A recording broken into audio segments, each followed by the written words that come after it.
ನಾಯಕರ ಮನೆಯಲ್ಲಿ ಹಸುಗಳಿಗೆ ನಾಮಕರಣಕ್ಕೋಸ್ಕರ ಕರೆದಿದ್ದಾರೆ. ಸೊ ಹಾಗಾಗಿ ನಾವೆಲ್ಲ ಬಂದಿದ್ದೀವಿ. ಅವ್ರಿಗೆ ಒಳ್ಳೇದಾಗ್ಲಿ, ಅವರ ಹಸುಗಳಿಗೂ ಚೆನ್ನಾಗಿ ಆರೋಗ್ಯವಾಗಿರ್ಲಿ, ಚೆನ್ನಾಗಿ ಹಾಲು ಕೊಡ್ಲಿ, ಸಮೃದ್ಧವಾಗಿರ್ಲಿ ಅವ್ರ ಮನೆ ಅಂತ ನಾವು ಇಲ್ಲಿ ಆಶಿಸ್ತೀವಿ. ಗಂಗೆ ಗೌರಿ ಇತಿಹಾಸದಲ್ಲಿ ನಮ್ಮ ಸುತ್ತೂರು ಅಂದ್ರೆ ನೀವು ಇಡೀ ನಮ್ಮ ಕರ್ನಾಟಕದಲ್ಲ, ಬೇರೆ ರಾಜ್ಯಕ್ಕೆ ಹೋದ್ರು ಸುತ್ತೂರು ಅಂದ್ರೆ ಸುತ್ತೂರು ಅವರು ಅಂತ ಸುತ್ತೂರು ಗೌರವ ಕೊಡೋದೇ ಬೇರೆ. ನನಗಲ್ಲ, ಇಡೀ ಇಂಡಿಯಾನೇ ಸುತ್ತೂರು ಗೌರವ ಕೊಡೋದೇ ಬೇರೆ. ವರ್ಣಕ್ಷೇತ್ರ ಅಂದ್ರೆ ಒಂದು ಗೌರವ, ಜೊತೆಗೆ ಅದ್ರ ಜೊತೆಗೆ ಸುತ್ತೂರು ಅಂದ್ರೆ ಶ್ರೀ ಕ್ಷೇತ್ರ, ಪುಣ್ಯಕ್ಷೇತ್ರ. ಬಟ್ ನನ್ನ ಕೊಡೋದಕ್ಕಿಂತ ಸುತ್ತೂರು ಅಂದ್ರೆ ಬಹಳ ಗೌರವ. ನಮ್ ಕಂಡ್ರೆ ಅಲ್ಲಿ ಮನೆಯಲ್ಲಿ, ಆಫೀಸಲ್ಲ ಅಥವಾ ಬಸ್ ಸ್ಟ್ಯಾಂಡ್ ಎಲ್ಲ ಸುತ್ತೂರು ಅಂದ್ರೆ ಎಷ್ಟು ಗೌರವ ಕೊಡ್ತಾರ ಅಂದ್ರೆ ಶ್ರೀ ಕ್ಷೇತ್ರ.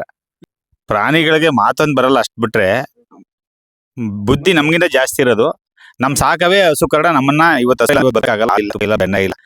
ಏನೇನ್ ಮಾಡ್ಬೇಕಾದ್ರೂ ಹಸು ಇಲ್ಲ ಅಂದ್ರೆ ನಾವ್ ಏನು ಮಾಡಕ್ಕೆ ಆಗಲ್ಲ.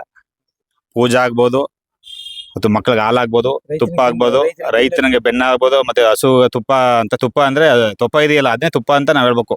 ಅದ್ ಹಾಕಿದ್ಮೇಲೆ ತಾನೆ ಭೂಮಿ ಒಳಗೆ ಬೆಳೆದು ನಮ್ಗೆ ಆಹಾರ ಸಿಕ್ಕೋದು. ಅದು ಉಳುತ್ತೆ, ಗೈತದೆ, ಒಡಿಸಿ ನಾವೆಲ್ಲ ಮಾಡಿಸ್ಕತ್ತೆ. ನಮ್ಮಲ್ಲಿ ನಮ್ಮ ಮನ್ಸಿಗೂ ಕೂಡ ನಮ್ಗೆ ಆಹಾರ ಕೊಡೋದೇ ಹಸು ಅಂದ್ರೆ ಅದು ನಮ್ಗೆ ಅದಿಲ್ಲ ಅಂದ್ರೆ ನಾವು ಯಾವ ಮನ್ಸಾಗ್ಲಿ, ಯಾರು ನಾವು ಪೂಜೆ ಆಗ್ಲಿ, ಮಕ್ಳು ಸಾಕಾಗ್ಲಿ ಆಗಲ್ಲ. ಅದಕ್ಕೆ ಮೊದಲನೇ ಗೌರವ ಹಸುಗೆ ನಾವು ದೊಡ್ಡ ಗೌರವ ಕೊಡ್ಬೇಕು. ಅಂದ್ರೆ ಹೆಸರಲ್ಲ, ಹಿಂದೆ ನಾಮಕರಣ ಮಾಡ್ತೀವಿ. ಎತ್ತು ಹಸುಗೆ ಒಳ್ಳೆ ಚುಂಚಿನ ಕಡೆ ಕರ್ಗಳು ಮಾಡ್ಬಿಟ್ಟು ಅವಳಿ ಜವಳಿ ಕರ್ಗಳು ಅಂದ್ಬಿಟ್ಟು ಅದನ್ನ ಪೂಜೆ ಮಾಡ್ತಿದ್ರು, ಹೆಸರು ಇಡ್ತಿದ್ರು, ಅದನ್ನ ಕರೆದೇಟಿಗೆ ಬತ್ತಿದ್ವು ಹಸುಗಳು. ಸರ್ ನಮಸ್ತೆ. ಇದೇನು ಹಸು ಕರು ನಾಮಕರಣ ಅಂತ ಮಾಡಿದಿರಿ, ಮಕ್ಕಳ ನಾಮಕರಣ ಮಾಡೋದ್ ಕೇಳಿದೀವಿ. ಇದೇನು ಹಸು ಕರು ನಾಮಕರಣ ಅಂದ್ರೆ ಎಲ್ಲ ಹಿಂದಿನ ಪದ್ಧತಿ ಅಂತ ನಾವು ಅನುಸರಿಸ್ತಾ ಬರ್ತಾ ಇದೀವಿ. ನಮ್ಮ ತಂದೆ ತಾತನ ಕಾಲದಿಂದನು ಹಸುಗಳು ಹುಟ್ಟಿದ್ರೆ ಅವಕ್ಕ ಹೆಸರಿಡ್ತಿದ್ರು, ಮನುಷ್ಯರ ತರನೇ ಹೆಸರಿಡ್ತಿದ್ರು.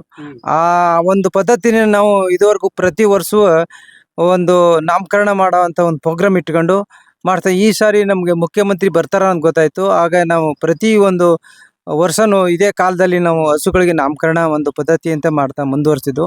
ಇವತ್ತು ಮುಖ್ಯಮಂತ್ರಿ ಸಿದ್ದರಾಮಯ್ಯನವರು, ಅವರ ಪುತ್ರರಾದ ಯತೀಂದ್ರ ಸಿದ್ದರಾಮಯ್ಯನವರು, ಎಸ್ ಸಿ ಮಾದೇವಪ್ಪನವರು ಎಲ್ಲರೂ ಸ್ವಲ್ಪ ಇವತ್ತು ಬಂದಿರೋ. ಅದಕ್ಕೆ ಅವ್ರ ಕೈಲಿ ಒಂದು ನಾಮಕರಣ ಮಾಡಿಸೋಣ ಅಂತ ಈ ಒಂದು ಪದ್ಧತಿಯನ್ನ ಮುಂದುವರಿಸಿದ್ವಿ.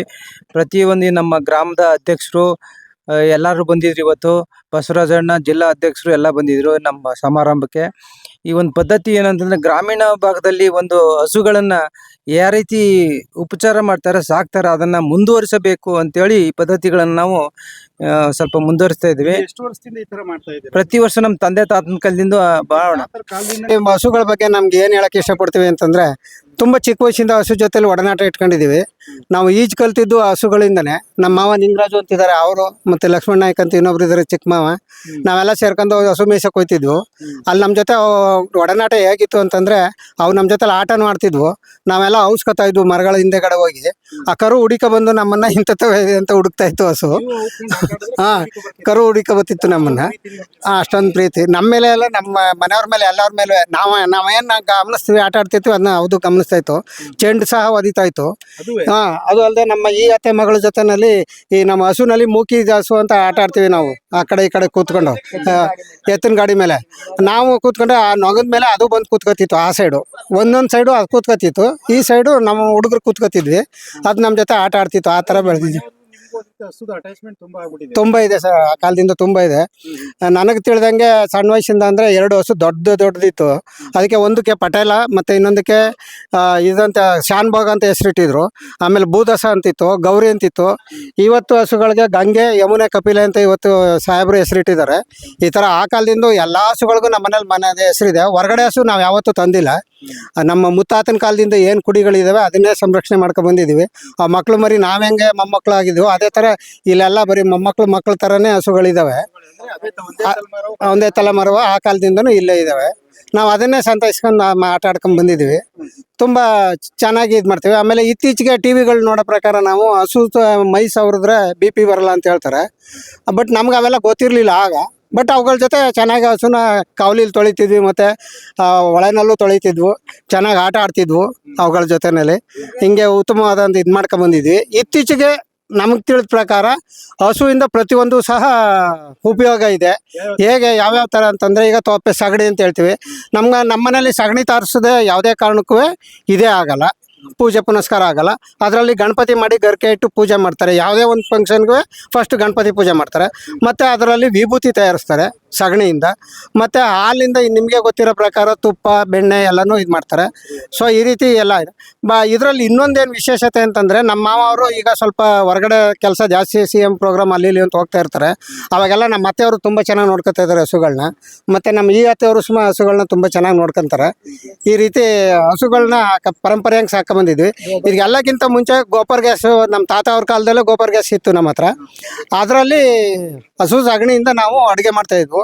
ಅದನ್ನೆಲ್ಲ ಇವ್ರು ಮೇಂಟೈನ್ ಮಾಡ್ತಾಯಿದ್ರು. ಇವರು 2ನೇ ತಲೆಮಾರು, ನಮ್ಮ ಅಜ್ಜಿ ಇವರು ನಮ್ಮನ್ನೆಲ್ಲ ಸಾಕಿರೋರು.